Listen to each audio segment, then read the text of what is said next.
सरकार ने e commerce platform पर कैश ऑन डिलीवरी ऑर्डर्स पर एक्स्ट्रा चार्ज लगाने की औपचारिक जांच शुरू कर दी है। उपभोक्ता मामलों के मंत्री प्रहलाद जोशी के मुताबिक ये एक तरह का डार्क पैटर्न है, मतलब छिपे शुल्क और गलत तरीके से ग्राहकों से ज्यादा पैसा लेना। जुलाई में कुछ प्लेटफॉर्म्स जैसे ज़ेप्टो पर सोशल मीडिया शिकायतें आई थी, जहां चेकआउट पर कैश हैंडलिंग फीस जोड़ी गई थी। मंत्री ने कहा कि जांच तेज की जाएगी और जो प्लेटफॉर्म्स नियम तोड़ेंगे उनके खिलाफ सख्त कार्रवाई की जाएगी।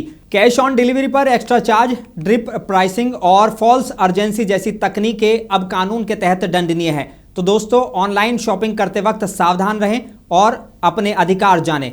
देखते रहिए मुंसिफ टीवी और मुंसिफ टीवी को लाइक, सब्सक्राइब और शेयर करना ना भूलें।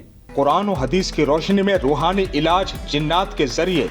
रूहानी इलाज जिन्नात, जादू, नजर बद, खबीस, घर की बंदिश, करतूत, सिफली सहर, काला जादू, खिलाया हुआ पिलाया हुआ जादू, कारोबार की बंदिश, निकाह की बंदिश वगैरह का इलाज कुरान और हदीस की रोशनी में जिन्नात के जरिए किया जाता है। हमारे घर पर हर इतवार मुफ्त तशखीस व इलाज भी किया जाता है।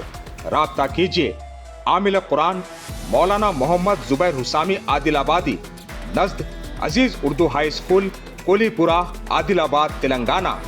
Mobile number 9912224826।